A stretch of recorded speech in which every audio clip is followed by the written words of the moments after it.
તો રામ રામ ને સીતારામ ડાયરા ને તો આજે આપણે બટેટાના ગોટા બનાવવાના. તો મિત્રો સૌથી પહેલાં બટેટાને બાફી લીધા, ત્યાર પછી તેને ચૂંદો કરી નાખ્યો છે.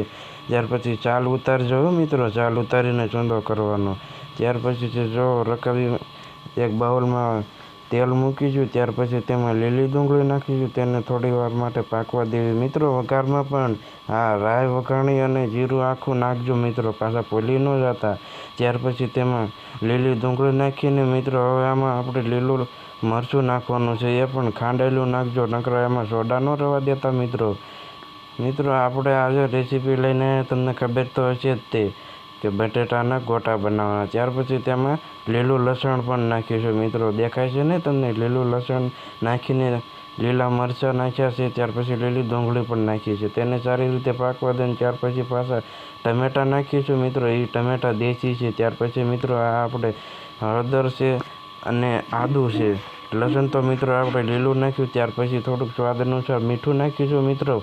મીઠું નાખી જોઈજો, પાછા ખારું ખાતા હોય એટલું જ મીઠું નાખજો. ત્યાર પછી આપણે હળદર પણ નાખીશું કલર પકડાવવા માટે. ત્યાર પછી મિત્રો સૌથી પહેલાં થોડુંક ગળ્યું ખાતા હોય તો મિત્રો જેવી ખાંડ પણ નાખજો મિત્રો. ખાંડ ન ખાતા હોય તો ગોળ નાખજો, તમે જેવું ટેસ્ટ કરતા હોય. ત્યાર પછી ખટાશ માટે થોડોક લીંબુનો રસ પણ નાખીશું આપણે. ત્યાર પછી તેને મિત્રો સારી રીતનું પાકવા દેવાનું છે. તો ત્યાર પછી મિત્રો આપણે જે બાફેલા બટેટા હતા ને તેને મિત્રો સીધા વઘારમાં જ નાખી દેવાના છે.